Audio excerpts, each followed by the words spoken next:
Nirelieve sa pwesto ang Police Pasay na nahuli kam na nakikipag-away sa gitna ng Osmeña Highway sa Makati City.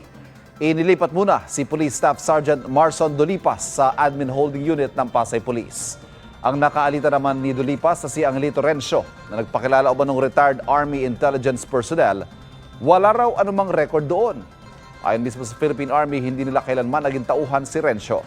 Sinuspindi muna ng Land Transportation Office ang driver's license ng dalawang nag-away at pinagpapaliwanag kung bakit hindi ito dapat bawiin. Niimbestigahan na ng Southern Police District ang insidente. Sinusubukan pa ng GMA Integrated News sa makuha ang panig ni Dolipas at Rencio. Mga kapuso, para laging una sa mga balita, bisitahin at mag-subscribe sa GMA Integrated News sa YouTube. Sa mga kapuso abroad, samahan niyo kami sa GMA Pinoy TV at sa www.gmanews.tv.